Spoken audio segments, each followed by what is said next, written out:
এক শায়েখ এইদিন বলছে নাউজুবিল্লাহ মদিনাতে নাকি দোয়া কবুল হওয়ার কোনো গ্যারান্টি নেই। বেশিরভাগ মানুষকে ভারত, বাংলাদেশ, পাকিস্তান লোকজনকে দেখবেন মদিনায় যখন যায় নবী আলাইহিস সালামের কবর যখন জিয়ারত করে ওখানে কি শুরু করে দেয়? দোয়া শুরু করে দেয়। কোন হাদিসে তো এরকম বলা হয় নাই যে ওই জায়গায় দোয়া করলে কি হবে, দোয়া কবুল হবে। এটা দোয়ার জায়গা না। দোয়ার যে জায়গাগুলো আছে সেগুলো তো অনেক সময় কি করে না, দোয়া করে না। কিন্তু যেখানে জায়গা নাই সেখানে কি করে, দোয়া করে। কত বড় কমবক্ত, কত বড় খবিস। অথচ মদিনা শরীফে দোয়া কবুল হওয়ার গ্যারান্টি, গুনাহ ক্ষমার গ্যারান্টি কোরআনে রয়েছে। কোথায় আছে? কোরআনে। সে কোরআনকে অস্বীকার করছে। এই শয়তানরা কোরআনকে, তার এই বক্তব্য সম্পূর্ণ কোরআন বিরোধী। কোরআনে পাকের সূরা নিসার ৬৪ নং আয়াত, কোরআনে পাকের সূরা নিসার ৬৪ নং আয়াতে আল্লাহ তাআলা বলছেন, ওয়ালাউ আন্নাহুম ইয যালামু আনফুসাহুম জাউকা ফাস্তাগফিরুল্লাহ ওয়াস্তাগফারা লাহুমুর রাসূলু লাওয়াজাদুল্লাহা তাওয়াবার রহিমা।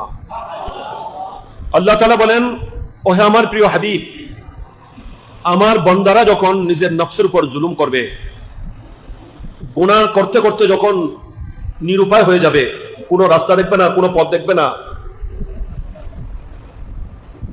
কোথাও ঠাঁই মিলবে না, গুনার সাগরে হাবুডুবু খাবে, তখন এরা যদি আপনার কাছে এসে আপনার দরবারে হাজির হয়।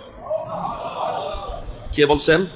আল্লাহ বলছেন, জাউকা, নবী আপনার কাছে আসবে, আপনার দরবারে হাজির হবে, আপনার দরবারে উপস্থিত হয়ে ফাস্তাগফিরুল্লাহ, এরা যদি সেখানে হাজির হয়ে আল্লাহর কাছে, আমি আল্লাহর কাছে ক্ষমা প্রার্থনা করে, জীবনের গুনাহ ক্ষমা চায়, ওয়াস্তাগফারা লাহুমুর রাসূলু, এবং আপনি রাসূলও যদি দয়া করে তাদের জন্য সুপারিশ করেন, আপনিও যদি তাদের পক্ষ হয়ে ক্ষমা প্রার্থনা করেন, লাওয়াজাদুল্লাহা তাওয়াবার রহিমা, নিশ্চয় তারা আমি আল্লাহকে সেখানে পাবে তওবা কবুলকারী দয়াবান হিসেবে। সুবহানাল্লাহ। মদিনা শরীফ দোয়া কবুল হওয়ার গ্যারান্টি নাই বলতেছে। মদিনা শরীফও বলে না মদিনা, এরা মদিনায় মুনাওয়ারা বলে না, পবিত্র মদিনাও বলবে না, মদিনা শরীফও বলবে না।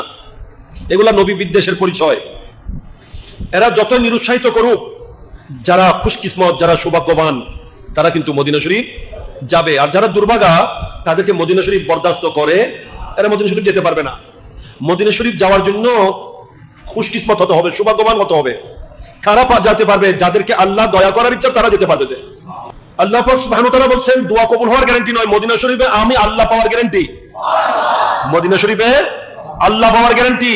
এবং আল্লাহকে পাওয়া, আল্লাহ তো সর্বত্র বিরাজমান আপন শান অনুসারে, আপন কুদরতের অনুসারে। কিন্তু আল্লাহকে পাওয়া, আল্লাহকে কেউ কাহার জব্বার হিসেবে পেল, যেমন কি হাসরের মাঠে আল্লাহ বলেন, যারা ডাইরেক্ট আমার কাছে আসবে সেদিন তারা আমাকে কাহার হিসেবে পাবে। কিন্তু যারা আমার নবীর দরবারে যাবে, তারা আমাকে পাবে তওবা কবুলকারী, রহমতকারী, দয়াবান, মেহেরবান হিসেবে। যেখানে মদিনায় পাকে আল্লাহ বলতেছেন কোরআনের আয়াত, এই আয়াত মদিনা শরীফের রওজায়ে পাকের উপর এখনো লেখা আছে। এমনকি আল্লাহ নবী বলছেন, শেষ জামানায় সারা বিশ্ব থেকে ঈমান এসে মদিনাতে আশ্রয় নেবে। যেভাবে একটা সাপ সারাদিন চতুর্দিকে বিচরণ করে, সর্বশেষ এসে তার গর্তের মধ্যে প্রবেশ করে, গর্তের মধ্যে আশ্রয় নেয়।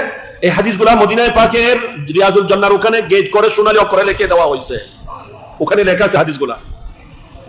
আল্লাহ নবী বলছেন, সারাদিন একটা সর্প, একটা সাপ যেভাবে চতুর্দিকে ঘুরে ফিরে বিচরণ করে, সর্বশেষ গর্তের মধ্যে এসে আশ্রয় নেয়, ঠিক ঈমানটাও সারা বিশ্ব থেকে শেষ পর্যন্ত এসে শেষ যুগে আখিরি জামানায় মদিনা শরীফেই আশ্রয় নেবে।